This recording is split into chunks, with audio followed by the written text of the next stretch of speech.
Hello, everyone, and welcome to sadly the final edition of Wednesday Night Shooting.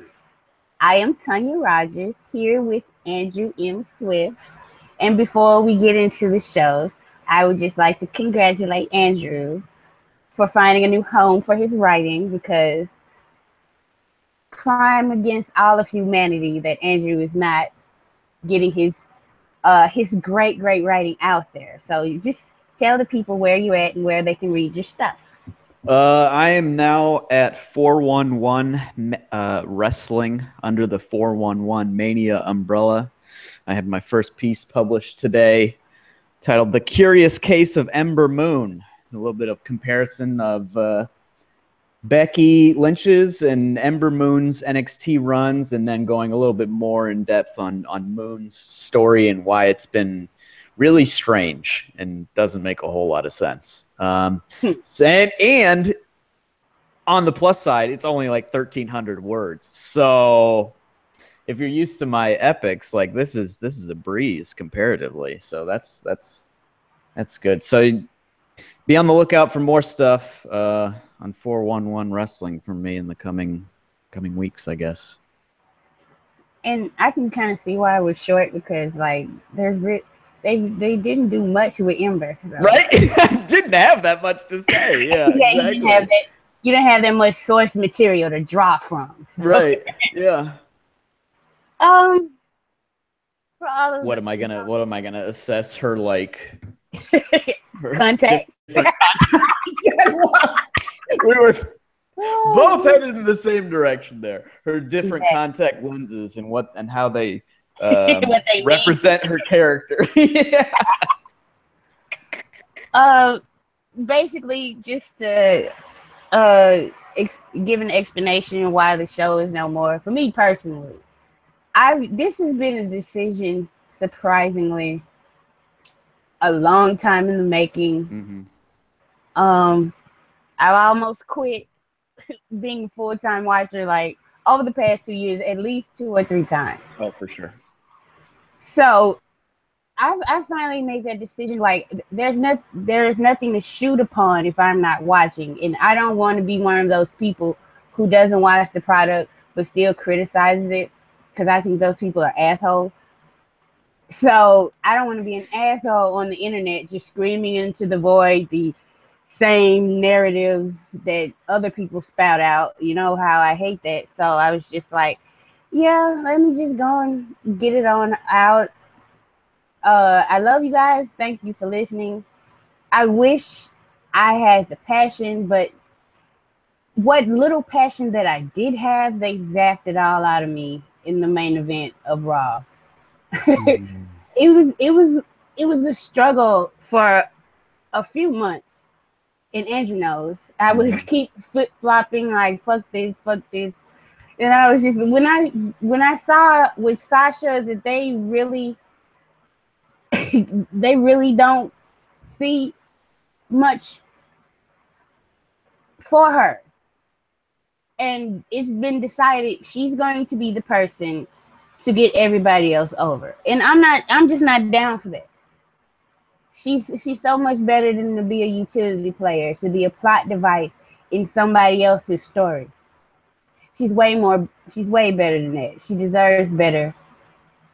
And it's bullshit, and I'm not going to keep watching it. There's also another thing. It's like my oldest daughter, she loves women's wrestling. That's the only wrestling she really likes. But like when I saw her pull back from women's wrestling, mainly because of Sasha, and then they kept jerking around with Sasha, so she got upset. But then she got into Naomi. Of course, yeah, I knew where this is going. Yeah. And so there's a clear reason why my little black girl gets into these black women. She can relate to them. They look like her. They project an image that she can relate to. And she knows Naomi lost. I told her, but she didn't want to see it. and she doesn't even care about SmackDown anymore because she's like Naomi was the only woman that really mattered on the show for her. So it's like if Naomi's not the champion or if she's not doing anything interesting, my daughter doesn't care, and it's kind of like as a little black girl growing up in a small town in Mississippi, she has enough bullshit to deal with. I don't have to add on the damage that Vince McMahon can do to a little girl's psyche when all these blonde white women keep beating clean, by the way, these champions. And the rhetoric is not just the visual of a blonde white woman beating these black women. It's the narratives that both of these champions now, Natalya and Alexa, have said. Sasha's really fake. She can't cut it. She can never defend the championship, which in kayfabe is the absolute truth. And what Natalya, using very coded language against Naomi, saying she's not really championship material. She was a disgrace. Natalya's here to restore the championship and bring back dignity. I don't like. There's real world shit that I have to deal with. I don't, on top of that, have to add trying to explain some bullshit to my daughter. And it would be different if Sasha and Naomi were pegged as the conquering heroes. And in the end, they will win. But no, that is not the narrative. I didn't watch SmackDown, but I was privy to information that she was in a dark match. She wasn't even on the show 2 fucking weeks after losing the championship. I don't have time to deal with shit like that. That really was the straw that broke my back. The women. So the irony of you being the one that embraced the straw. Right? The irony. Naomi was on the show, but in like a backstage thing for like 10 seconds. So that doesn't. I know. I'm just saying technically, you know. Yeah. It's. I tell you, it's interesting that like the people being put front and center now on Raw at the expense of the young black woman. I guess you could say, well, Bailey's hurt, so that doesn't count. Are a pretty blonde white girl and a pretty tough Samoan. And on SmackDown, we have the champion, who is still just kind of there, who is a pretty blonde white woman. And then the other act that's pushed the most, despite being not good in the least bit, is a pretty blonde white woman and a tough Samoan. So, I feel like... Yay, Samoa. There's some... Right? You guys got in because of The Rock.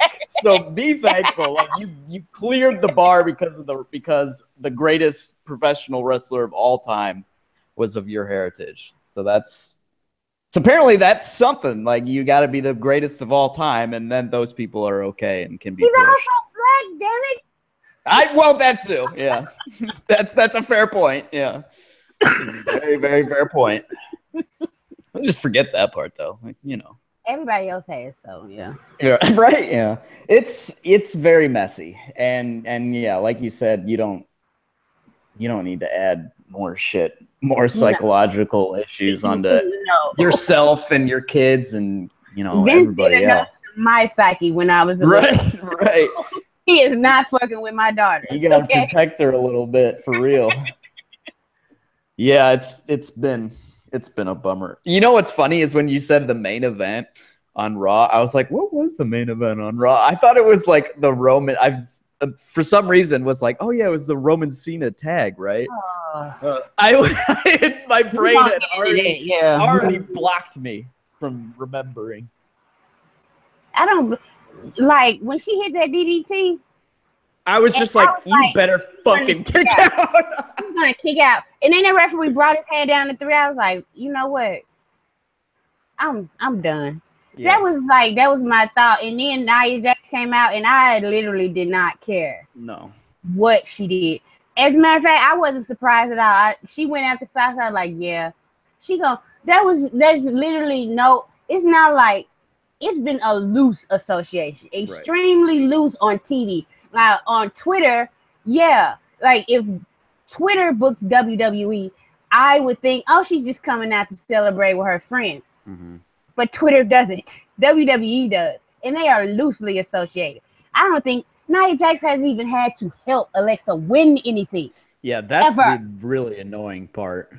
Yes. So when she came out, I said, oh, so now the big pay-per-view is over. We can give Nia Jax we can have the terrible women's match. Because we knew Brooklyn was going to shit all over it if it was just them two. Mm-hmm. Okay. This is so-called fan service. So you put Sasha in there. Because, oh, Lord, I'm glad Bayley did get injured. Now, Bayley would have been geeked out and booed, too. Would have been over if she had faced. Yeah. So that was actually a career saver that she got injured. Because her career would have been over if she had to went into Barclays getting booed out of the building against Alexa Bliss. And then they have her go over Clown Queen. Yeah. Oh, God, no. With that shitty DDT. It would be like 10% less bad if she had a good finisher that looked okay. But her DDT is so bad. Mm-hmm. It is so bad. It's like, it is so bad. God. And I'm sorry to all the people that keep saying, Alexa Bliss is improving in the ring. Where? Yeah. It's funny how they say that after she wrestles Sasha. Mm-hmm. That's mighty funny. It's weird how this always happens, isn't it? It's very weird. It's so strange. Literally always. Sasha gets no credit for carrying these girls to great matches. No. It's always, see, so-and-so is improving in the ring after Sasha carries them to an epic match. Every time. Every fucking time. Oh, Jesus. Okay. Let's get into the bullshit. The other bullshit. And by that, I mean the promo. Oh, boy. Between John Cena and Roman Reigns. I'm just going to mute my mic now. You can. Go ahead. Okay. First of all, Roman was directed completely wrong. First thing. That's the first problem. Everybody and their mother, even my mother knows he's not good at promos, and she doesn't even watch wrestling. So what you don't do, if you say this is your guy, you don't send him out there to get eaten alive by John Cena. That's what you don't do. And if you have this promo, what you don't do is have John Cena completely ignore Roman's narrative at him. There were so many flaws in what John Cena said, but he said them because that's what people will think. They will get a pop from it. The most dangerous thing that they could have done was let Roman just stand there and let him say all of that. And his only reply is, okay, and I'm still going to kick your ass. And then commence to kicking his ass. Because guess what? That is, see, me and the Empire, we already talked about this. See, we are not upset at John Cena. Most of us are not salty at John Cena. This is what Cena does. People are acting like John Cena, for the first time ever, clowned somebody in the ring. Bullshit. He just got finished clowning Baron Corbin last week. He clowned AJ Styles before the Royal Rumble and said, "You're not even the rung below me. You're just the guy from Atlanta." Right? This is what John Cena has been doing consistently for decades. So, ring the alarm. He did it to Roman Reigns, and Roman looked like a fool. No shit.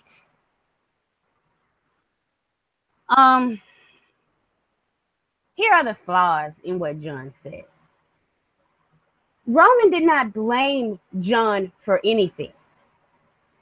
But John was like, "You're saying what everybody else said, that I bury people." First of all, there is a confirmed rumor that you're the one who stopped Baron Corbin's push and the reason why he no longer has the briefcase. So, yes, you do bury people. There's a lot of guys recently who left the WWE, don't like John Cena, have nothing but good things to say about Roman Reigns. I'm just fact checking. He also, what was the one that got, there are two that got me. When he said Roman took the U.S. title as a demotion. Where? Obviously, see, I guess this is what it means to be part-time. You don't watch the other show. You don't keep up with it. Because if anybody could see Roman's face after, there is a famous gif of Roman Reigns right after he won the United States Championship. And everybody was like, damn, that he had the biggest smile on his face, like he was so happy to be U.S. champion. He does not book himself. He was United States champion, and because Finn Balor doesn't know how to take a bump on a barricade, he still had to be in the main event in Finn's spot against Jericho and Y2J. These are facts. So saying he took the U.S. title as a demotion, where, when, how, and how possibly when he was still in the fucking main event as the United States champion. But it sounds good. And the other one, what was the other one?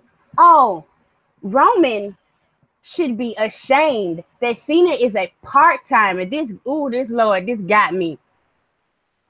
Because that means Roman can't do his job. Okay, so should he have been ashamed when he was the man and Shawn Michaels and Undertaker were headlining WrestleMania for the street versus career? Should he have been pretty much ashamed of the Undertaker's entire part-time run? Should he be ashamed by The Rock coming back in 2011 when John Cena was still the man? Let's not act like John Cena is the first part-timer. You see, if I was writing that promo, for Roman, I would have been like, look, okay, how you gonna call me a corporate clone of you when you're the most corporate motherfucker to ever step foot in the company? And Cena damn well knows in his soul that it bothers him to this day that he is never ever going to be as good or as famous or successful as The Rock. But these are the things that, for whatever reason, didn't come up. It was structured to make Roman look bad. And for the life of me, I cannot understand if this is the guy that you're setting up to beat John Cena. It doesn't fucking matter if he beats John Cena now. It doesn't. Oh yeah, another thing I forgot. When he said about The Undertaker, oh yeah, The Undertaker's just a washed up dude with a bad hip. Really? Is that why you were so salty that you had to face the Miz instead of the Undertaker this WrestleMania? Which you throw in your little shade? See, these are the things that I was just like, why didn't Roman say this? Why? What the fuck? Okay, he called him a fake ass bitch, and that felt good. And him telling John Cena you're not as big of a deal as you think you are, that felt good. But all the rest of it, where Roman just had to sit there and watch him, I was just like, hit him in the fucking mouth. There is not one single member of the Roman Empire that became a Roman Reigns fan because of his promos. Not a single one. Go ask us. We will tell you we like him because he is a badass who kicks ass. That's why. And that's what he should have done. It should have been very little talking from Roman. John Cena should have ran his mouth through that whole promo, said all his bullshit, and then Roman be like, and at the end of the day, I'm still going to beat your ass. The one thing that I would have liked him to say, since they were breaking down the fourth wall and John Cena was saying all this stuff, I would have been like, come on, John. You and I both know I'm going to beat you. Oh, you don't know? You mean you haven't talked to Vince yet? Something, anything. No, we're just going to make him look as bad as possible. This is 2015 all over again. I thought we were over this, but apparently not. When John Cena comes around, who knows? And that's why, like, I don't have time for a couple more weeks of this, or however long this is going to take. It's being handled wrong from the jump. This segment had no business happening now. Nobody challenged anybody.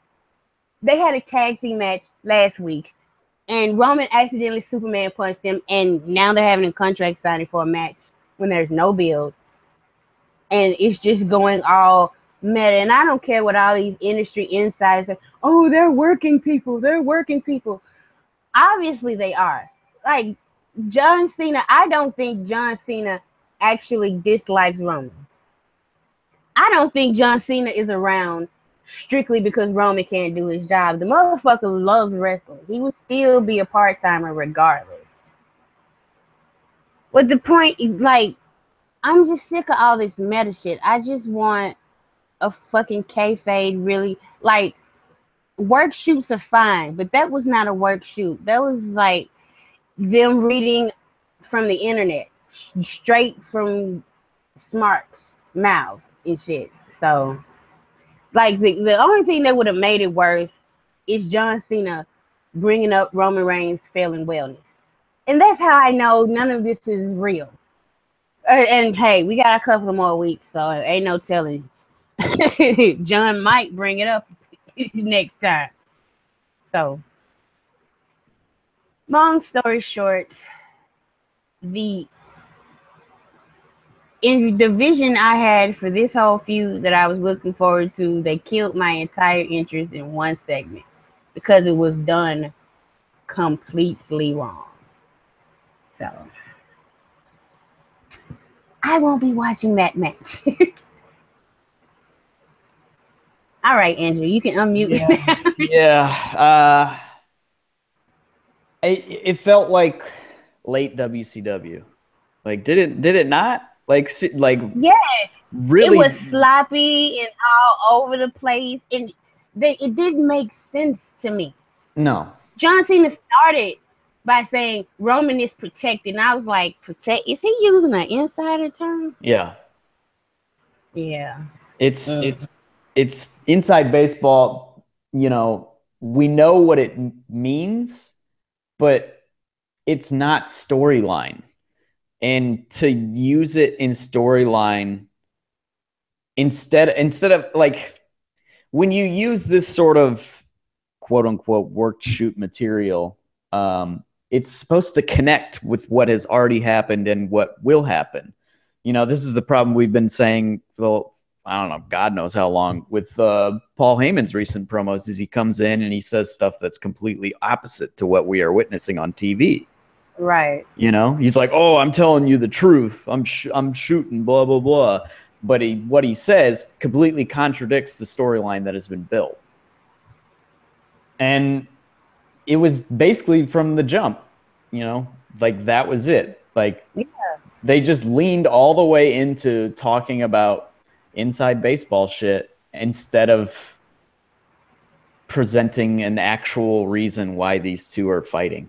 You know, why these two have beef or whatever, or we're beefing on Twitter. You know, it's I don't know. It's just very strange, and it's symptomatic of WWE's issues in that it's, oh God, look at this segment, whatever, blah blah. We're gonna pop all these people, you know, pop all the marks, but it makes no sense, like you said, to have that contract signing. You know, you don't have contract signings for things that started the week prior with no build whatsoever, you know? Like, I know Samoa Joe was hurt and they threw a wrench in their plans. But they could have gone on with the reluctant ally thing for a little bit longer. Like 2 more weeks at least. Something. Yeah, it's just, you know, have that big moment, have that exciting moment, get some buzz. But, you know, at the end of the day, it's all sugar and no substance. And even like, not to say that NXT is perfect by any means or whatever, but like even stuff tonight with the, you know, the Rude strong match, like that's been built over a couple of months, you know, period of time. And it got to that point where, you know, crowd was one more time, you know, wanting Roddy to get that final victory, you know. And I don't know, it's a lot different when you like work your fans into like buying into a storyline and like organically growing attached to the characters and storyline, or just literally throwing out like cotton candy, you know, candy corn, whatever sugary fucking candy you can think of, just like, here, take this, you know, and be like, oh, I'm excited for, you know, an hour or 2 days or whatever, however long people were excited for. But then at the end of it, there's nothing to it. It's hollow. And it makes no sense.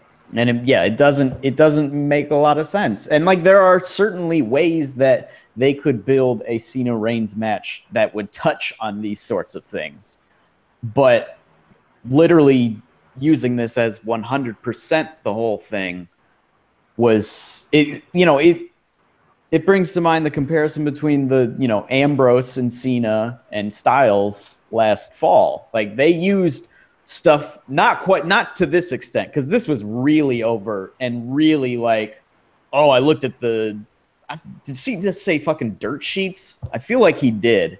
I think he said dirt sheets or something. Of course he did. And it's just like, God, this is seriously like some Vince Russo 2000 shit.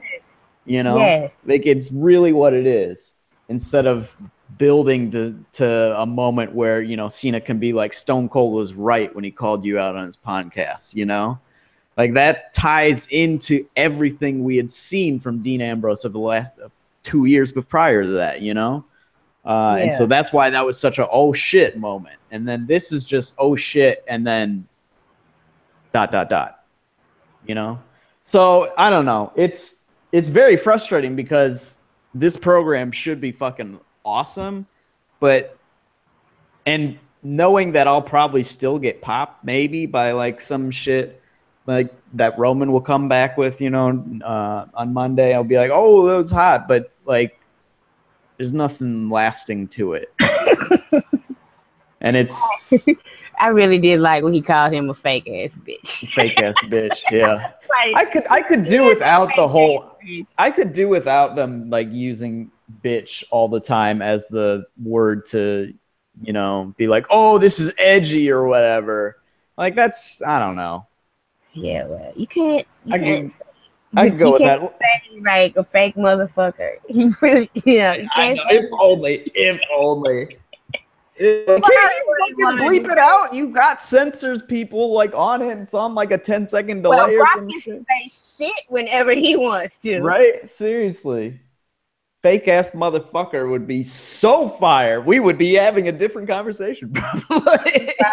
Probably. And that's just the go to show that, like, you can get wrestling fans with dumb shit. Like, even if we acknowledge it's dumb shit, you can do it, but you got to give something to it. And there's just nothing. There was a time and place for that, but I don't think it was then. And also, Cena always gets the last fucking word. Mm-hmm. Always. And then after all of that, to put them in a tag team match, and Roman actually is standing on the fucking apron ready for a tag. Yeah. I seriously would have loved if he had Cena goes for a tag, jump off the apron, and flip him the bird and walk off. And Cena's just looking like, what? Yes, motherfucker. You just ethered my whole soul. You think I'm gonna help you win? Right. Well, I don't give a fuck about these two guys. I've beaten their ass before. You do it. But of course, WWE gonna WWE.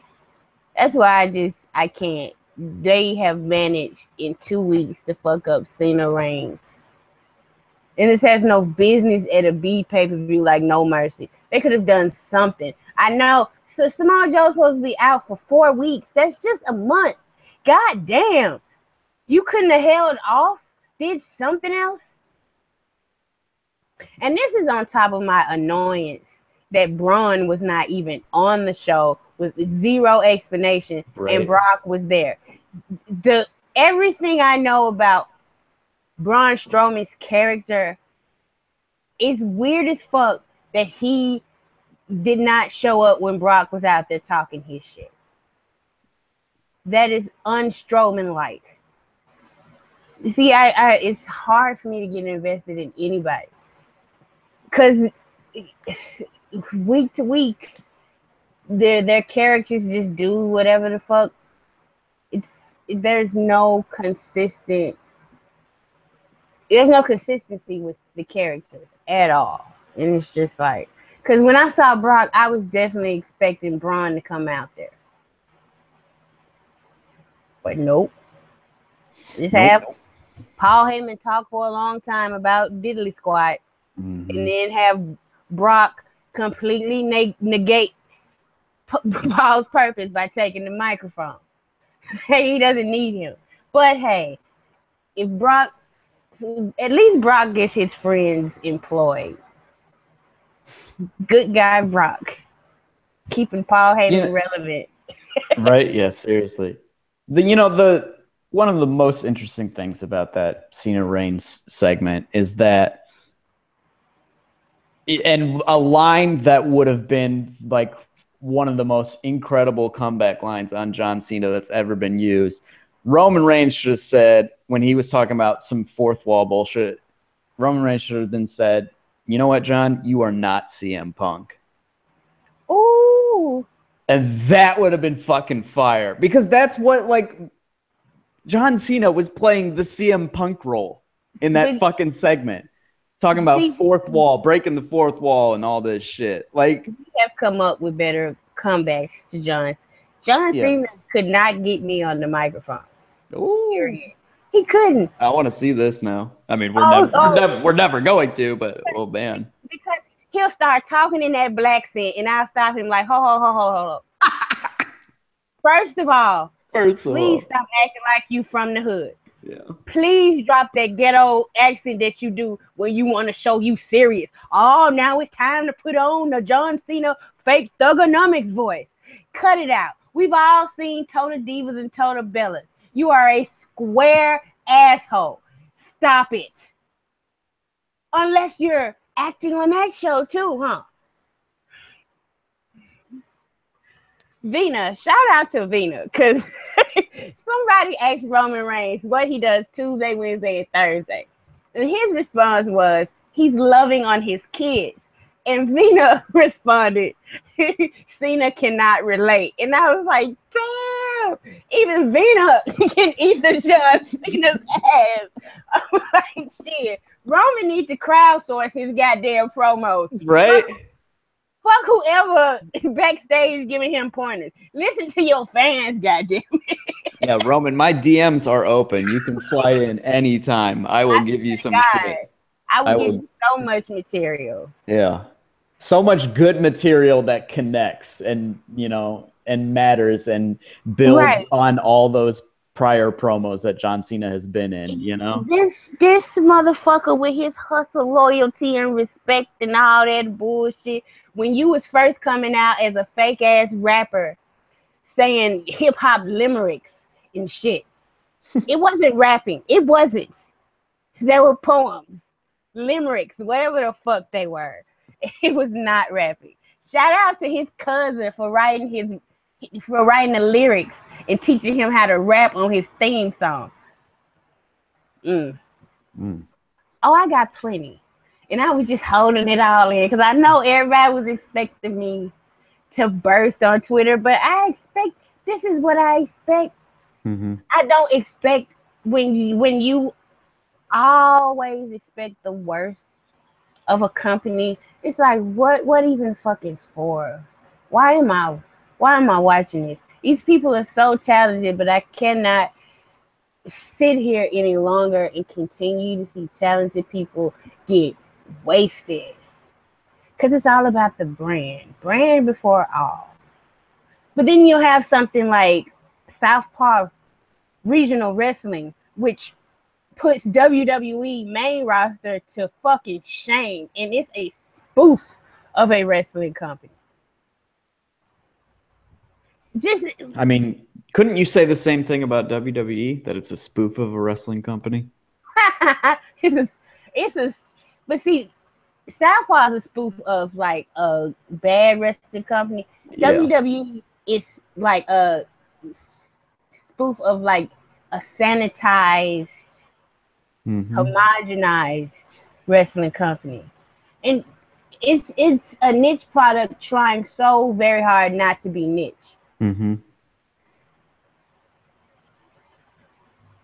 And I cannot keep watching the current product, hoping and praying that Vince McMahon will die eventually. Like, I'm just gonna say it, because he's never gonna give the company up.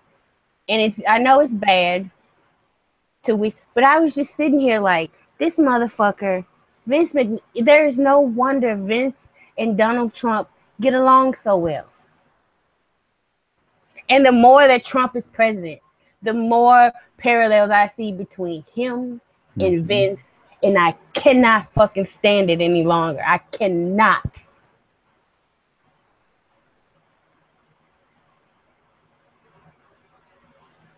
Oh, Jesus. Yeah, it's a shame that all of the quote unquote like mainstream sports, I don't know why I did quote unquote for mainstream, but like ESPN and stuff, they're all like entirely co-opted, because it would be nice if there was an outlet, a big outlet that was consistently critical of all the awful shit that WWE is, has its hands in, Swear to God, the first thing I would, if I was on a Main Street outlet, the first thing I would ask is why the fuck they are upholding the fabulous Moolah when that bitch was a fucking pimp and held women back and was one of the worst fucking things to ever happen to women's wrestling. Why? Explain yourself. On that point too, have you seen Carmella's gear lately? No. Oh, you talking about the swimsuit she be wearing that's supposed to be wrestling gear? With fabulous on it. It's a singlet that says fabulous on it. Oh my God. You know what? You know who also wore a black singlet? Oh my God. Whose nickname was Fabulous? Oh my God. I saw it on Twitter like a week ago or something, and she started wearing it at some Lord. Yeah, it's literally fabulous, like a direct nod to Fabulous Moolah. It really is. And they're running a fucking tournament. The same company is running a tournament, a great tournament, mind you, of women's wrestling. That if it was up to Moolah, would have never fucking happened. Never fucking existed. Or it would have, but she would have just gotten, all the pay. And would have booked all the people in it. And if you said one word against her, you'd never get a job again. This woman used to send the women that she trained under false pretenses to men for sex.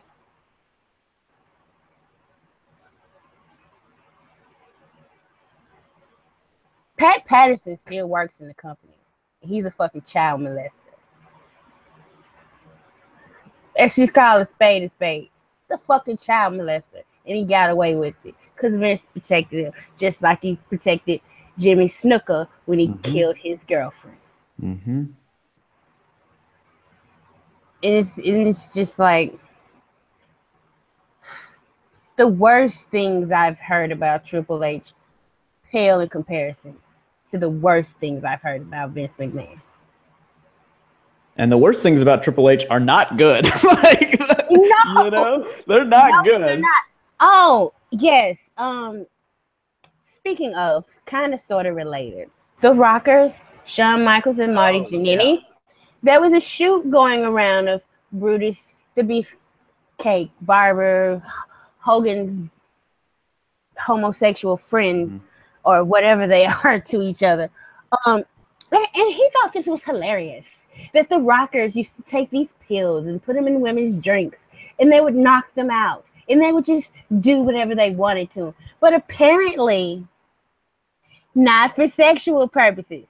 Like that makes it. They were literally drugging women, stripping them naked, doing whatever the fuck they wanted to do, then toss them out into the hallway. The reason why they, the infamous Rockers and they got fired from the company was because the hotels were calling the company and were like, could you tell these jackasses to stop violating women in our hotel because that's not really a good look for us? Yeah. Shawn Michaels, HBK, the Hall of Famer.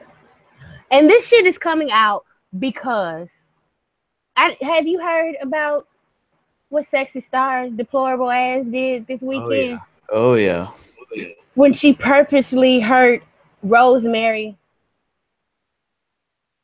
by holding on to an armbar after the match was over. Yes. See, apparently I'll prove. I guess people were taking her for Sexy Star and say she's not the worst. Like we didn't know she wasn't the worst person ever in wrestling. We're fucking smarts. We know. There's a lot of shit we overlook.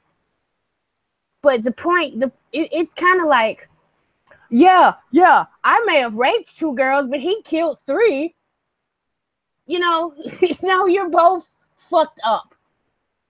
It doesn't excuse. So all of this stuff now is coming back. And I don't know if I had heard it and forgotten about it, or if I had never heard this at all. But Lord Jesus, that makes me put Shawn Michaels and all the people he partied with because like if this was the shit he liked to do, when did this stop?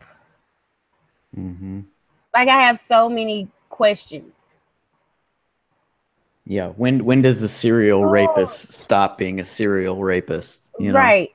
Oh, but it wasn't for sexual purposes. They didn't do it for sexual purposes. That's bullshit. Like thank you. We all know that. Exactly. Like I'm like, who the fuck's supposed to believe that?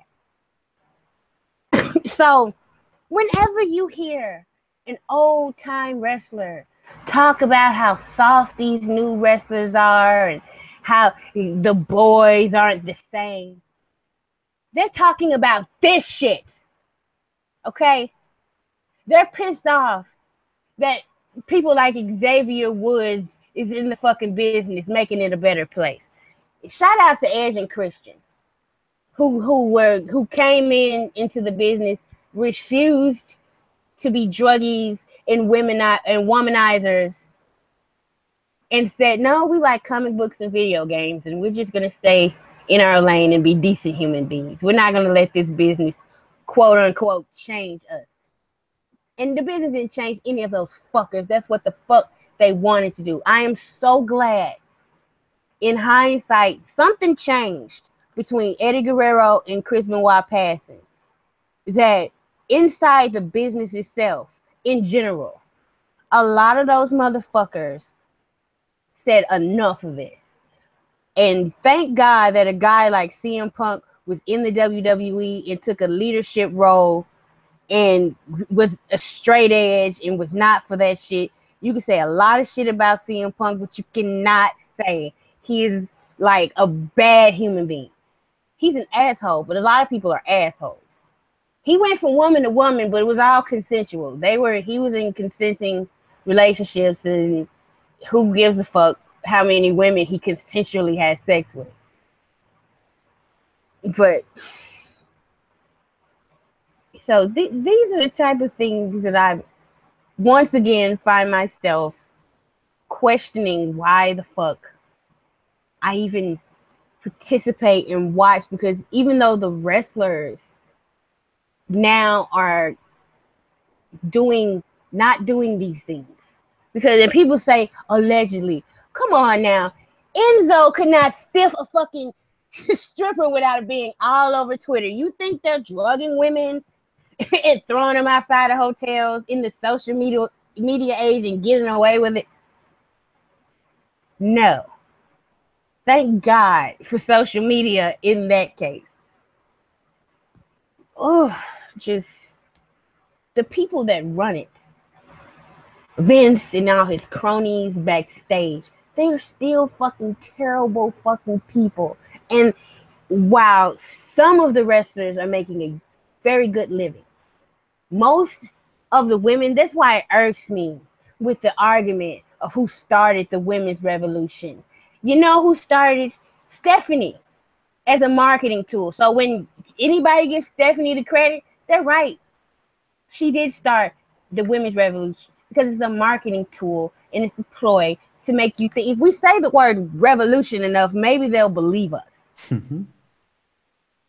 They, especially Sasha, let's just call a spade, consistently selling fucking merch out the ass,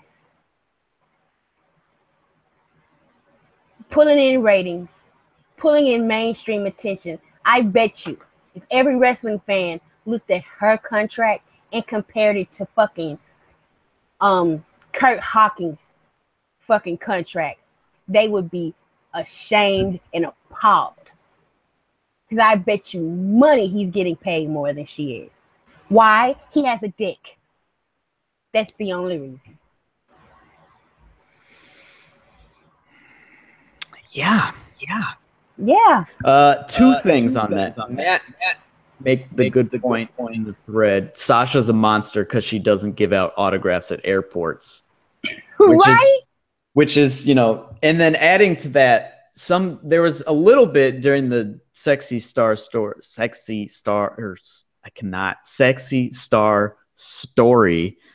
that, like, some people on Twitter I saw were like, you know, isn't it weird that when one of these stories breaks out and it's like gets such a vehement reaction from the wrestling community, isn't it weird that it's a woman when there are so many men doing shit that is, you know, just as bad, like, or even worse, you know? Like, I get that this was in a ring and, you know, that's different, but like, just on a level of shittiness, you know, there's plenty of stuff that, you know, men are doing on the indies and in WWE and you know, other companies or whatever. Isn't it strange that the person that gets called out the most is a woman?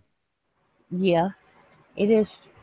I mean, it's not strange, actually. It's just telling. It's not strange or surprising in the least bit, you know? Because Charlotte's ex-husband, Bram, he beat the shit out of one of his opponents. Like, fucked him up. I bet he's still getting booked. Like, of course, it's terrible what she did. And it was televised. And I don't think what Bram did was. But independent world knew about it. I saw a few people tweet about how Bram's a piece of shit. entire wrestling community was tweeting about how Sexy Star is a piece of shit, and she is. But it does need to be a tad bit more equal, a whole lot more equal. We said, and the Sexy Star thing was like, I was thinking, fuck, I can't even watch independent wrestling. Right? Seriously. Oh, And, when you were running down the list of, just awful people, it made me think for a second. And I was like, oh, shit. The only reason that Chris Benoit will never be rehabilitated by WWE is because he's dead. Because he killed himself. It's because he's dead. Like, Yeah. that's literally the only reason. The only reason. He would have been in jail for life or whatever, sure. But, like, eventually they would have been like, By now, they would have owned up to their own role in CTE, do some fake ass corporate bullshit. Like, oh, we were wrong, we were learning or whatever, blah blah blah. Yep. And then they would try to sympathize with him. Like, that's literally the only reason. He's dead, so he'll never get rehabilitated. Right. And it's funny because it's like, man, the way, like, if you just follow Vince's word and accept what he says and do it, like, you can get rehabilitated for basically anything. And you know who that sort of loyalty pledge sounds like? Our fucking president. Like you said. Like, there it is, right there. It's really fucking messy. When you really break it down, it is really fucking messy to be a fan of WWE. Because God knows, like, the performers I like are not problematic. Right. Sami Zayn's out here raising fucking tens of thousands of dollars, for serious medical supplies. He's the best. He's the fucking best. But when you think and also, by the way, WWE loves to publicize like all these charitable organizations when it makes wrestlers look good. Now they fucking peep about what Sammy's doing. But not a fucking peep about what he's doing. That is a very good point. That is a very, very good point. He took it on his own initiative and literally, I didn't see any tweets from like Vince or Triple H or Stephanie. No, not a fucking peep. And it rings so hollow when you just look at Twitter and scroll down your timeline and see like 12 WWE wrestlers tweet a variation of the same thing. Like, literally getting it from the social media team and posting it, The social media team has access to their Twitter. That too. So they might just be doing it directly. They're just doing it themselves. Yeah. That's my honest to God belief. Yeah. And it's really fucking messy and really fucking complicated. And I tell you, fuck, quitting, you get that like moral goodness back in your heart a little bit more, Yeah. I unsubbed, which it was coming up today anyway, and I was just like, well, let me make sure my card don't get charged accidentally. Yeah.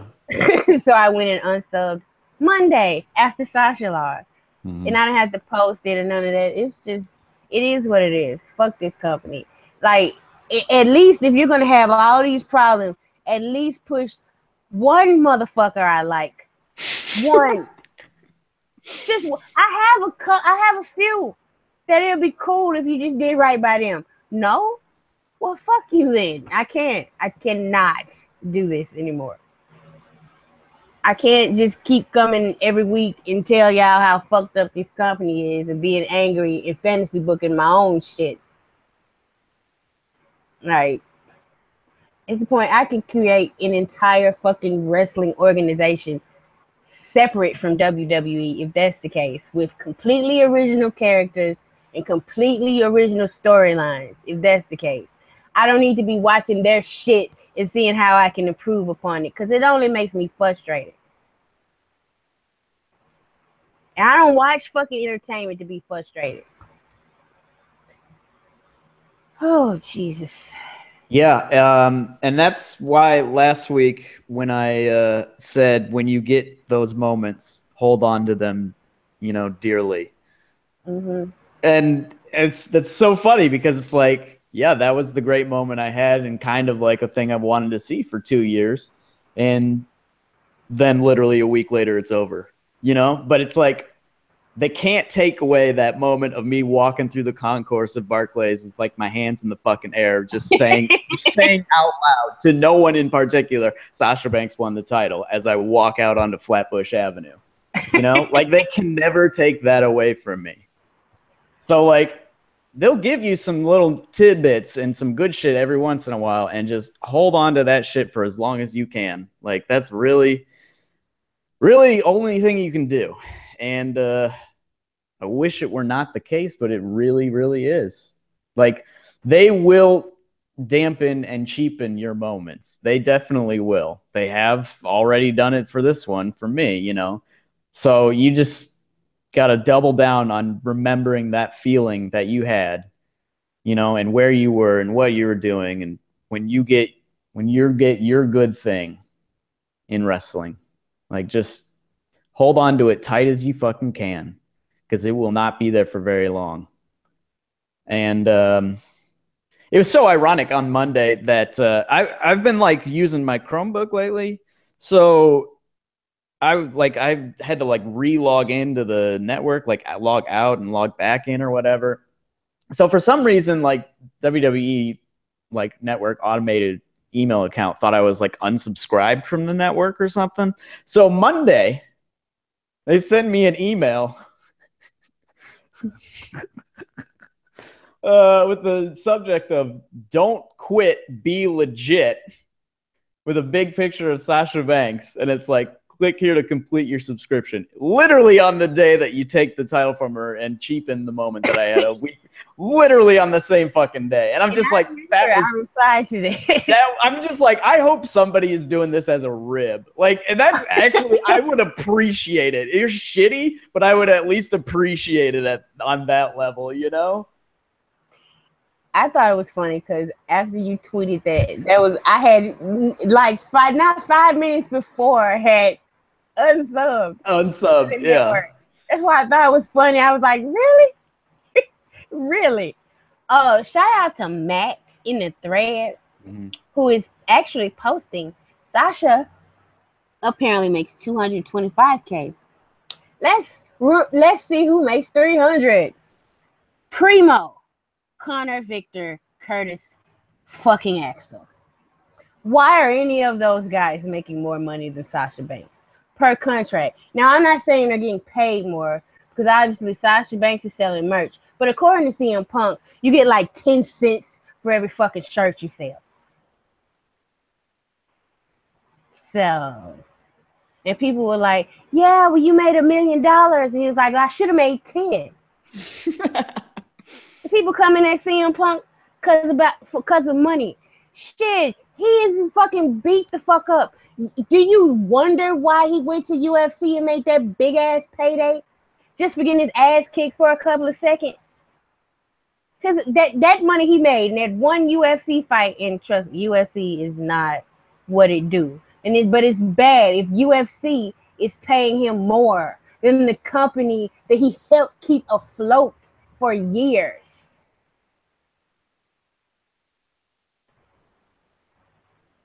Lord have mercy. Yeah, fans will always go after the labor. They'll always go after the individuals and never criticize, capital management. Like there's so much fucked up shit and they just get a pass. And then when some person in the company speaks out, they get shit on. Yep. And it's kind of like a twisted representation of, I mean, it's not a twisted representation. It's an accurate representation of how twisted our society has become. Yeah. Like it really, really is. And you can see it in wrestling, in the fans, and I don't want to put my impending hiatus solely on WWE because I really can't stand most wrestling fans now. Yeah. I swear to fucking God, I can't. Like, if it's that fucking miserable, why are you spending hundreds and thousands of dollars to go to the show? Do you know how fucking stupid you look? Like, all I'm paying is $9.99 a month. And when I go and I take my kids to these house shows, it's a fun atmosphere. It's fun. But it seems like people are paying to make themselves miserable. I am so sick of these ironic hipster fucking fans who, if somebody gets popular, they suck all of a sudden, or somebody who they don't think deserves a push, or I'm just gonna boo them just cause. They like people didn't even give Jason Jordan a chance. There used to be, back in my day, you used to give wrestlers at least 2 fucking months. At least. Jason Jordan just got, fuck it. Company likes him, fuck it. Fuck him. Gable's more talented. Which may be true, but just let shit play out a little bit. Nope. Can't do it. Motherfuckers booing Bailey. I cannot abide by that. And I never got, it took me a long time to get in tune with the character, but there was never a person that I would say I must boo her. If she just wasn't for me. Silence is an option. Leaving the show before it's over is an option. And these people who think that they're going to fight a fucking $1 billion corporation in the seat that they pay for, that's helping make this a $1 billion corporation, are fucking idiots. I'm sick of looking at them. I'm sick of hearing them. I'm sick of being amongst them. They're either old ECW fans or they're bred from the same cloth. And while I did enjoy ECW, I could never stand their fucking fans. Sexist, racist assholes. The lot of them. Anytime you have a crowd, just chant, "She's got herpes" at Francine, burn the fucking crowd. Set them on fire and lock all the doors to the building. This is another reason why when I look at Paul Heyman, I fucking like, you started this shit. It's partially your fucking fault. Oh, hipster fans with gimmicks on Twitter, fans who think just because they bought a ticket or they bought a cup. I have all the Roman Reigns shirts. That motherfucker owes me zero, nothing. This person who put out this essay about Kenny Omega and what I so very much wanted anybody he addressed to like retweet him with just a fuck you sign. These wrestlers owe you nothing. Nobody owes you anything. If you pay for a product, you pay to get the product. If it's good, great. If it's bad, don't pay for it anymore. Isn't that fucking capitalism? Like, I thought that's what, is that not how it's supposed to work? I'm serious. It's fucking entitlement. And it's a clear-cut sign, the sign of the fucking times. My money gives me entitlement. Mm-hmm. And I work in the service industry. And I'm a waitress. So I know from fucking entitlement. There are some customers who will spend untold amounts of money, won't ask me for anything, and will leave me a big tip just because I was nice to them. There are other assholes who buy the cheapest thing on the fucking menu, bother me, have me running back and forth to them, and leave me no tip. Fuck those people. Seriously. Money does not entitle you to anything but what you paid for. And I don't know what you think you're paying for. You are not paying for a piece of that wrestler. You're not paying for their personal time. That means if the TV camera isn't on, if the wrestling show is over, their job is done. They owe you nothing. Sasha Banks doesn't owe you fucking eye water when she is in her personal space. And it seems like it's always men doing this to Sasha. What a surprise. What a fucking shock. She don't want you. She's happily married. And if she wasn't ill, she still wouldn't want your ass. There are some people who, like Roman, will stop and take pictures and sign everything. But that is called a personal choice. If he doesn't want to, if he's not at work, he does not have to either. None of them do. When I was younger, my sister, when she was in high school, I was in middle school. She was going away to Russia. It's like, for like 2 weeks, there's like a foreign exchange program she was a part of. So she went to Russia. She fucking hated it, by the way. Mm-hmm. And she had to walk well, you know, she was black and overweight at the time. And she fucking hated it. And she said she had to walk past a group of Nazis every day to go to fucking school. And the family she lived with didn't want to fucking feed her because she was overweight. But I digress. The point is, I actually saw the $1 Million Man, Ted DiBiase, who still lives in Mississippi. He just happened to be in the airport. I don't know why. You know what I did? I gawked at his ass from across the way and did not fucking approach him because I didn't have any business approaching him, even though I recognized him. See how that works? Do you see how that works? He was on his personal time. I didn't have any business going up to him like, oh, I love you, and I remember you from my childhood, and can I get an autograph? Like, what is... And see, a lot of these people, I am convinced, are selling these autographs. Because why else would you want somebody's signature scribbled on something? What the fuck does that give you? There's a blues singer who came to my music class. I don't know if anybody knows him, but his name is Bobby Blue Bland. He's kind of big in the blues scene. He gave us all his autograph. And I was just like, what the fuck am I supposed to do with his name scribbled on a piece of paper? And I lost it shortly thereafter. Because it's like, I think getting autographs is the weirdest thing to me.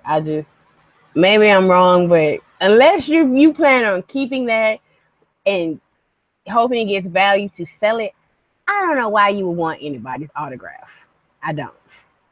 So, and if you are bothering people to get their signature for monetary gain, get a fucking job. So just the whole atmosphere surrounding wrestling is just something I want to be like super casual like I used to be. And I've actually been getting back into horror like I used to be when I was younger. And tell you what, people, Jason Voorhees never lets me down. He is always going to kill a motherfucker. So, yeah, that's pretty much it.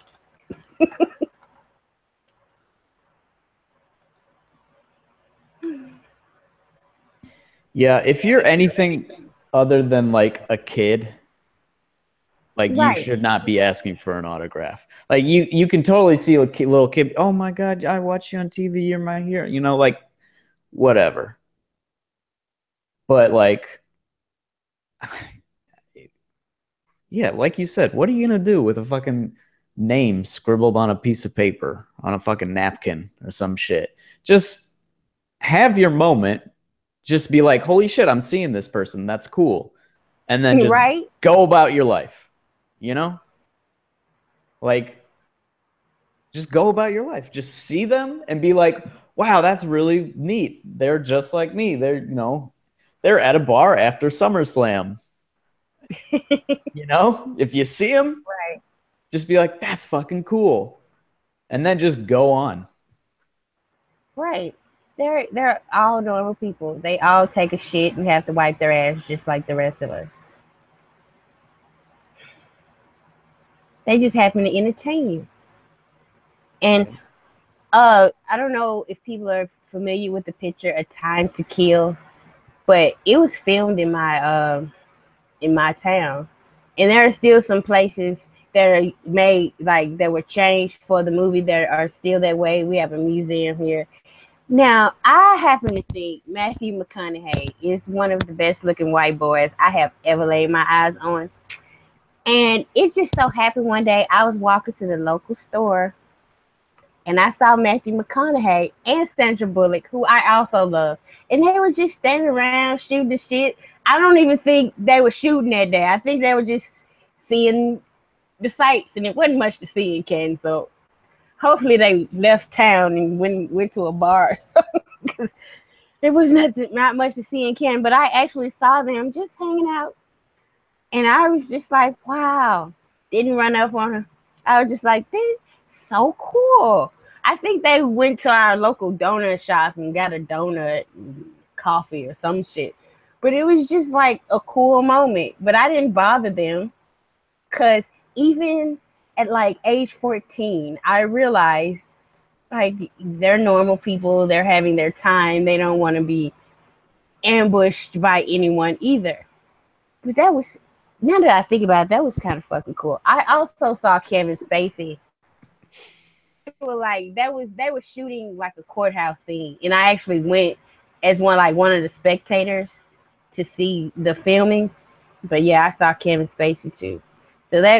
So that was cool. But like, no, I never got the thing about bothering famous people, because I always felt like, they're, the only difference between them and me is that they're on TV. Somebody put them on TV. You know, I get it. Some people get starstruck, and I've seen people faint at Michael Jackson concerts. So I kind of get it. But then, like, if you're an adult, you gotta, like, I understand with kids is different, but if you're an adult, you gotta know, you gotta do better. You gotta leave these people alone. Shit. That, like, there would be no paparazzi if there was no demand to invade these people's privacy. And I fucking hate paparazzi. Oh shit. Is there anything else to add to this These show? motherfuckers booing Bailey. Fuck Oh. that. Fuck that. What, like, that was a moment, like, when I realized, when I was watching, see, I went to sleep Saturday, and I thought, I'm gonna take a nap, I'm gonna wake up and watch Takeover. I missed half of it. But then I didn't miss the part, like, one of the first things I saw was people booing Bailey, and I was like, come on now. And I had made a joke before Bailey came to the main roster, and I was like, you never know, they could fuck her up so bad. They could fuck her up like the way they fucked up Roman. And people were like, oh no, nobody's ever gonna boo Bailey. I need to stop speaking these shit into existence. Right? Seriously. Because that was just a joke. I did not mean that. Stop booing her.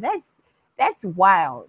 Like, that is the ultimate of motherfuckers just like that who are supposed to be smart to the business who are not.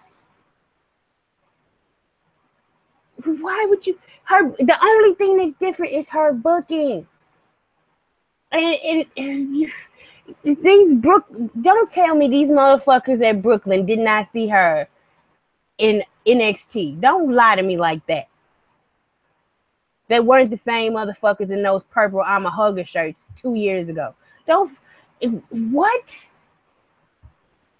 Oh, now they all got Bullet Club and shit. But as soon as the Young Bucks come to the WWE, as soon as Kenny Omega comes to the WWE, they're no longer going to be cool. They're going to start booing them too. But you're supposed to be smart enough to realize that it's the company.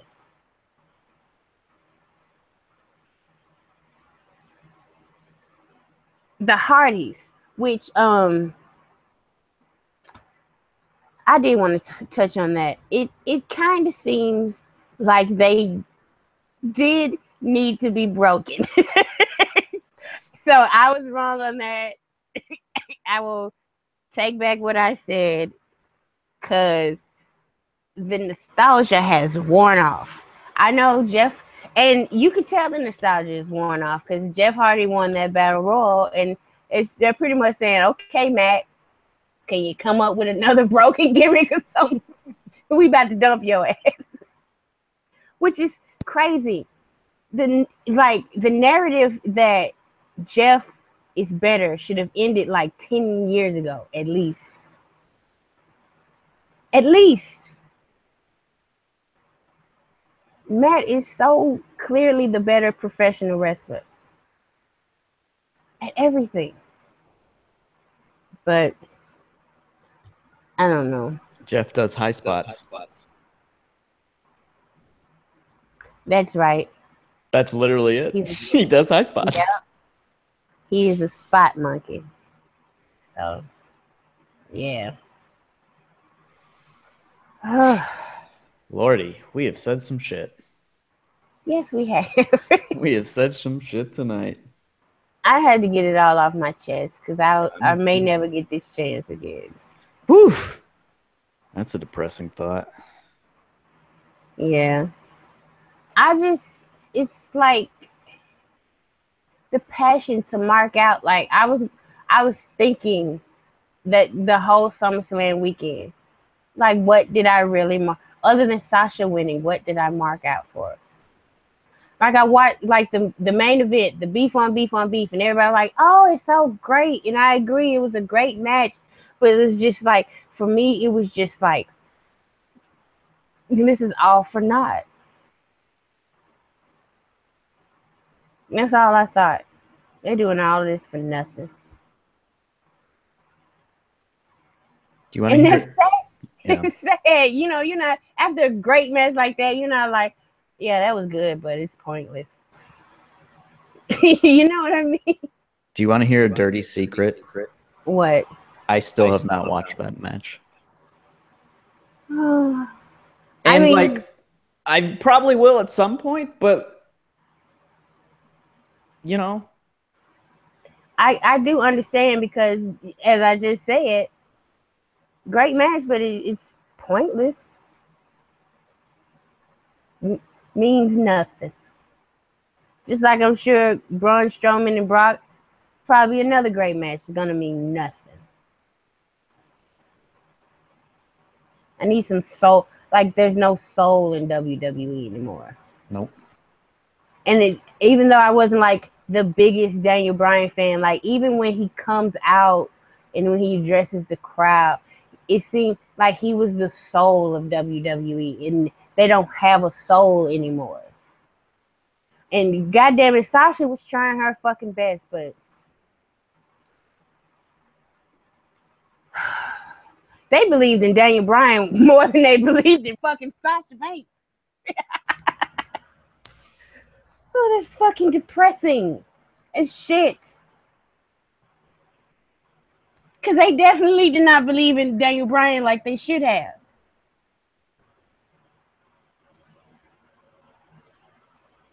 It was so much. I just can recall back to 2013 And like,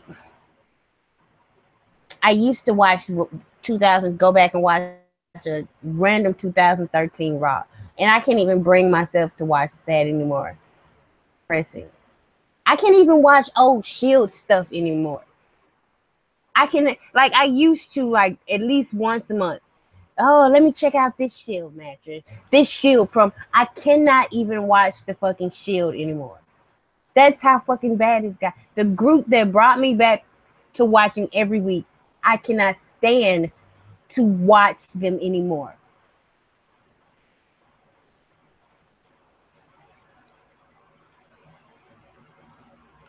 So I'm gonna still stay on Twitter and, you know, keep up with you guys because I love you guys. I love talking to you guys.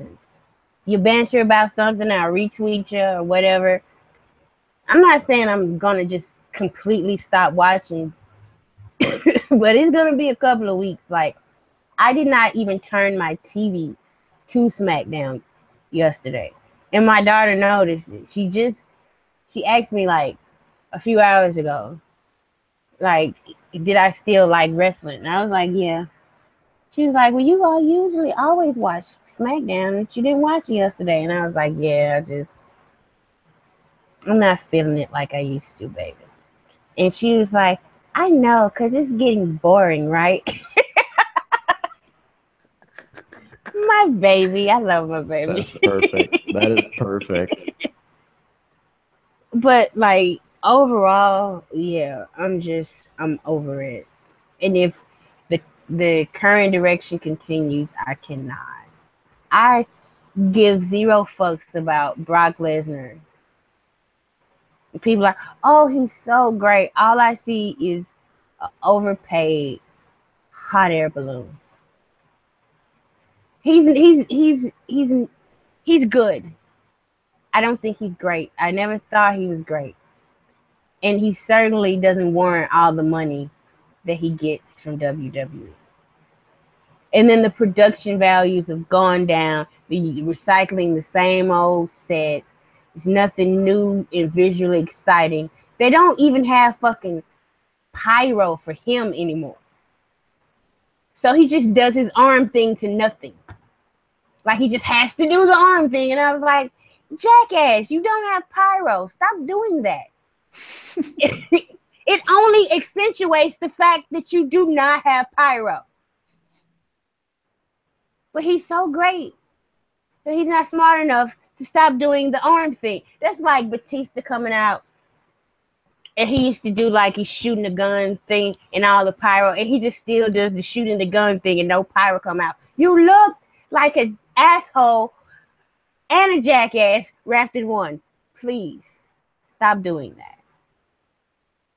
I don't like it. It's not worth the hype to me. He shouldn't be the biggest mountain. And what worries me is that they have all these big men on the main roster. And so, like, when I watch NXT and I see on the main roster, they're pushing all these big unstoppable monsters. And I watch NXT and, like, most of the guys they're pushing are tiny babies. So, like, yay, excited for you while you're in NXT, but you're just going to be like Finn Balor on the main roster and just meandering away in a pointless fucking feud with Bray Wyatt. Because let's be real, every feud with Bray Wyatt is a pointless feud. In the end, it will become pointless. And this one never had any meaning because they killed him dead. Like, they had a chance in the beginning of the year. And that's another thing I'm very salty about. They had a chance to make it mean, not him, not the Bray Wyatt character. They had a chance to make a feud with Bray mean something. But they took the mean something out and said, sir, you, as your reward for making a Bray Wyatt feud matter, you get to work dark show matches from now on. Isn't that neato? Oh, we might repackage you and stick that dead weight Eric Rowan. What has Luke Harper deserved to keep having to try to drag Eric Rowan to something? And I cannot believe people say, well, Eric Rowan's better at the character beats. He wore a mask and acted weird for a couple of weeks. How dare you act like you forgot Luke Harper's brilliant work in making people care about Randy Orton again? It's a crime. It's like somebody needs to ass beat that they decided from all of that work, what we should really do is push Baron Corbin now. That's what we should really do. Fuck Luke Harper. So that's another point of sourness. Like, where is he? Why? Like, and I know it's like he got over when he wasn't supposed to. Okay.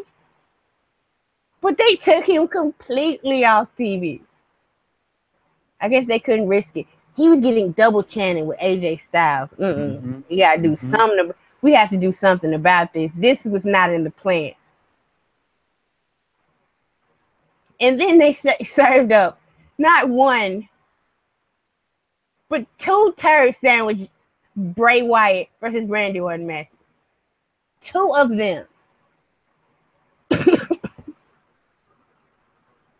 And Rusev, while I'm going off about motherfuckers who just Rusev, like, okay, they say he's injury prone, but maybe it's just the WWE style that does not agree with him.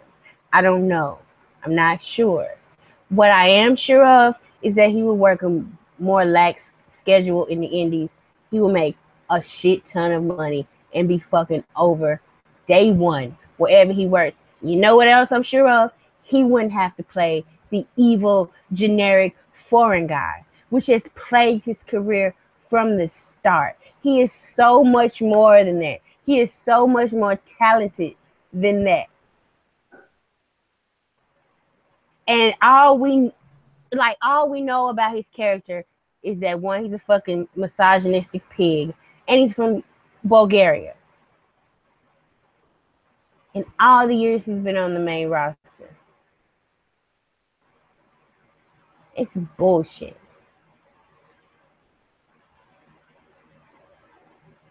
And the fact that they brought back Mickie James, it seems, for no fucking reason.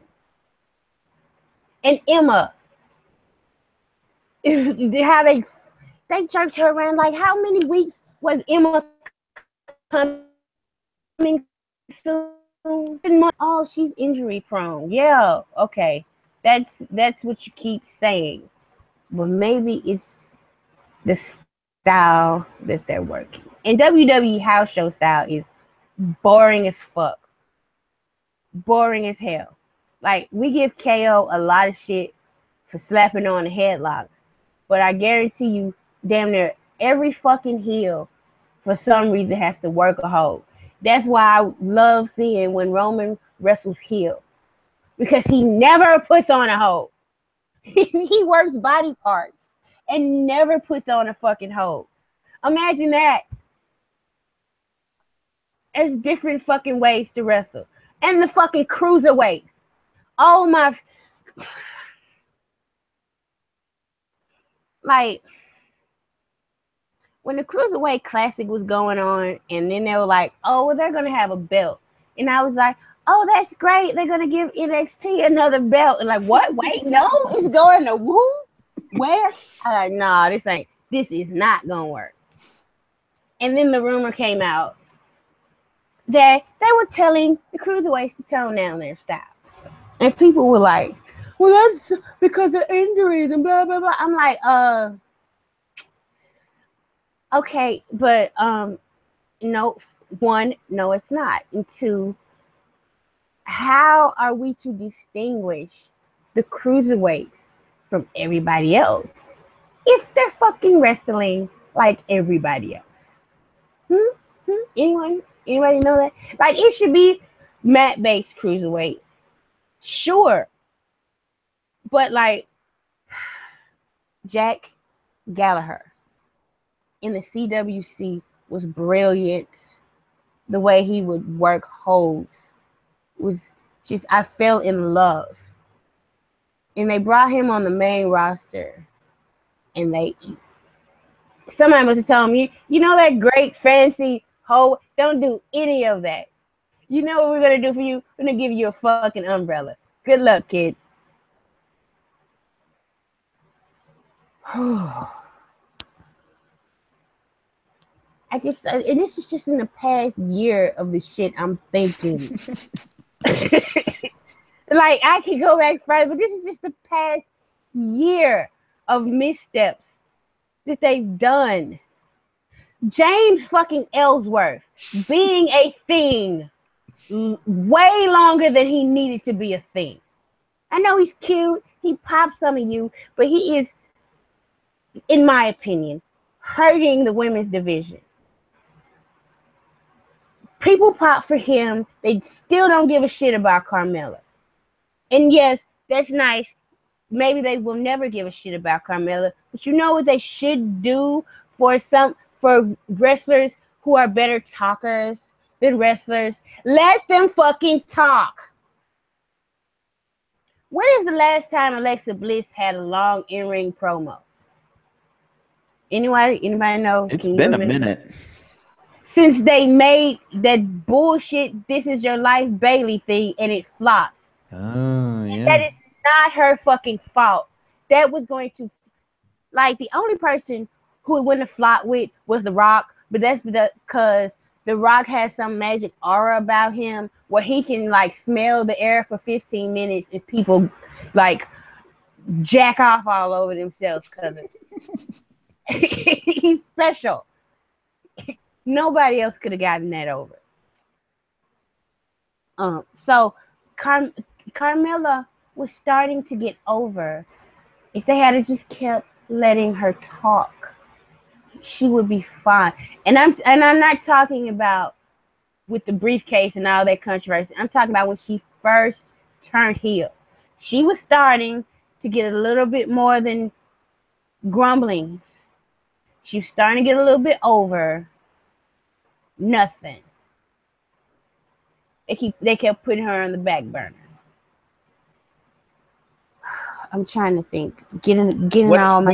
What's weird, especially about Carmella, and you bring up the James Ellsworth thing, is that in storyline initially, Carmella was just like manipulating and using James to ostensibly in the future get something that she wanted, like him to help her out in some way or whatever, but she never actually gave two shits for him.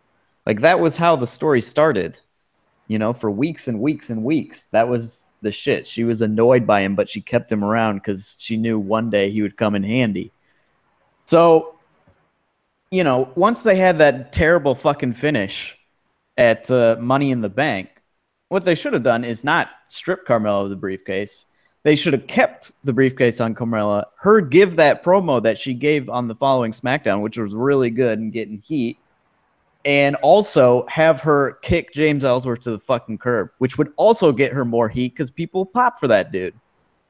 Exactly. And be like, look at her. She's manipulative. Like, how is WWE not realizing that a woman being manipulative would get booed? How are they not getting this?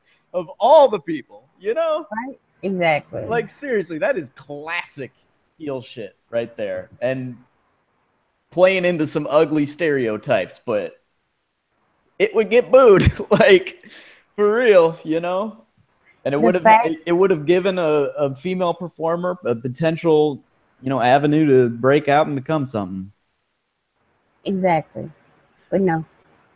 The fact that they turned Charlie face. Oh, God.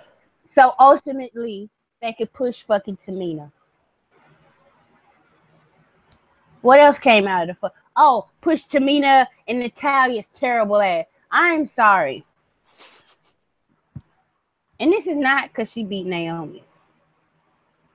Natalya was never that good. And I'm kind of tired of people saying the rest of the division was shit. Because if they were, Guess who helped train most of them? Natalia. Guess when Natalia takes credit for training the Bellas when they first came to WWE. Guess when they got better?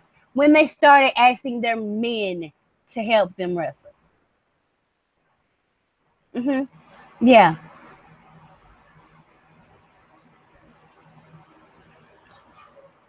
Like Carmella isn't the greatest, but she has the gift of gab, and this part is half this business, half wrestling, half talking. If you get her with somebody who could be able to work with her, I'll be okay with terrible matches, gimmick the hell out of them, as long as she brings the heat, and she is able to bring the heat. With that Nikki Bella feud, she carried her end of it very well, extremely well. But no, we gotta push Tamina for some unknown, odd reason. And Lana. Can Lana just stop being a thing? Did you see what she's done? Her latest stunt. I saw Nia and her go at it. Is that what you're talking about? Yes. Yeah. And you know I am not for Nia. Yeah, right. Yeah.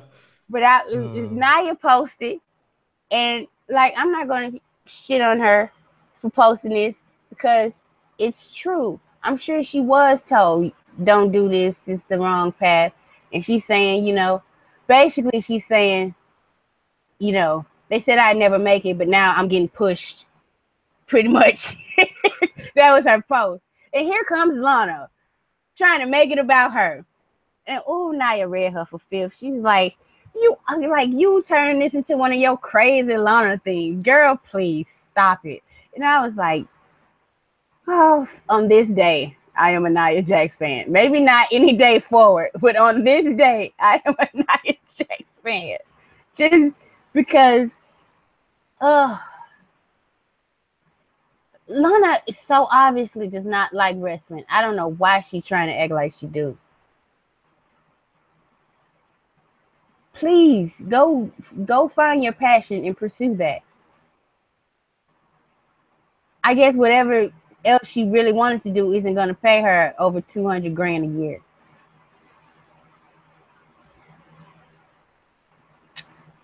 But WWE has so many wrestlers they're not using, and it feels like sabotage.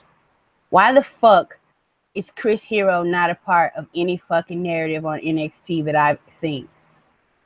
Can you explain that to me? He's got a no DQ match with the Tommy next week. Why is this still a thing? Why is this not been This has been going on for a while. Yes. But there's not a whole lot to it. Like, I don't know. And I'm saying Chris Hero on the Indies, one of the biggest names, one of the biggest deals, certainly a bigger deal than Adam Cole. And the other two guys from Red Dragon. And I don't even watch the Indies, and I know that. It just feels like, oh, we got to keep him here so he won't make something else hot. That's why people who are all in on Matt Riddle going to WWE, nope. Get famous somewhere else. Do a Kenny Omega. Do the Young Bucks. I have so much respect for them because they don't need that company. And people talk shit about Cody Rhodes, but shit, he was sick and tired of being Stardust. And he took a chance on himself. And CM Punk's absolutely right. A lot of them are scared. And I don't know why they have been brainwashed by this system. And a lot of them are so obviously better than what this company gives them. And would make more money elsewhere. Oh, there goes that word again, elsewhere. It's so frustrating. I'm glad I'm getting this out though. Yeah, so. That's why I'm just giving you the floor here because you got some things to work through. I know. It's just I'm so mad. And it's like I wish I could go back to like before I knew what the fuck was going on backstage. But you can't unring a bell and can't put the toothpaste back in the tube. So I know, and me knowing, I already accept that a part of my enjoyment is going to be dampened. But fuck, I've known for decades now, and no, this is shitty. Like some people in the business try to do that Jedi mind trick. You're spoiling it for yourself. No, WWE definitely is spoiling it for me. Okay? Don't. No, I know better. It just seems like sometimes the most obvious solution is the solution WWE refuses to take. And like I was explaining to someone, this is like if there was a product that was selling very popular in the stores, in discount stores all over the world, but for some reason the CEO of Walmart had no use for this particular product, and because he didn't, he refused to sell it in Walmart. Does that make any sense? That is exactly what Vince is doing. There is a wrestling product that fares a lot better that Triple H is doing under his own umbrella. But for some reason, Vince McMahon has no use for it. So he refuses to do it. And I'm fucking tired of it. And that's all I have to say about that. Yeah. It just wears you down, you know? That's really what it is. It's not like one big thing. It's just a series of aggravating things. And then you realize at a certain point, you're like, why am I aggravated so much? And it's like, if something else in life is aggravating you, you usually deal with that issue or, you know, make it not aggravating anymore.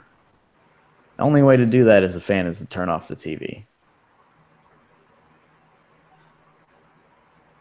Oh, man. It's very complicated to be a wrestling fan these days. It feels really strange to be living our lives watching this wrestling product, knowing he's buds with the president, knowing that relationship, and then just turning on the show again. It feels weird. And things are going to get worse. Like, I hate to break it to folks, but things are going to get worse. It's not getting better anytime soon. And I'm talking in real life, like the fucking president. Like, that is not getting better anytime soon. Nope. So at a certain point, people are going to be wondering, you know, why am I supporting WWE if they're you know, pardoning people who proudly say that they run concentration camps, you know? And it would just be nice if there was a critical media outlet, but there isn't. The media is owned by the same fucking 1% that put these assholes in office. So it's very hard for me to trust anybody in the media especially after the last election cycle, where the whole, but they're both equally bad bullshit was the narrative. So yeah. Well, people, it's been a wild ride from what did the show used to be called? I don't even fucking remember. Live after SmackDown Live. There we go. Yeah. Live after SmackDown Live. That was a hoot. I used to take notes. I know, right? We used to take notes for this shit and come prepared with topics and promos and stuff. And now we're just like fucking saying whatever. We're just fucking shooting this shit. You know? That's all we're doing. There's no greater purpose to this either. So for us, it's therapeutic. I don't know what you guys are getting out of it, maybe. Yeah, and I'm gonna miss you guys. I really do appreciate. Like, I'm just some old country hit girl from Canton, Mississippi. So the fact that you enjoy listening to my opinions, it does mean a lot to me. So thank you. Yeah. Thank you guys very much for all the support. And, it's like Tonya said, we'll be around. I'll be around more than her because I have to write shit. It's so funny where I'm like, oh, fuck, I'm starting a new place, but I want to quit. I'm saying, like, quit WWE, and I'm like, but then fuck, what I write about? And I'm like, shit. It's very complicated. Very complicated. You can follow me on Twitter at andrewmswift, all one word. You can follow Tonya Rodgers on Twitter at Militia Malice Joe. And it's hard because I don't want every fucker in the world following me. No. Exactly. And otherwise, I hope you've taken at least some point in your experience of watching both of our shows some little notion that made you think or chuckle or something you enjoyed and something that made your appreciation of this weird fucking company and this weird fucking business maybe just a little bit more.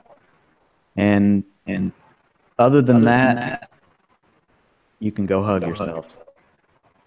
Bye-bye.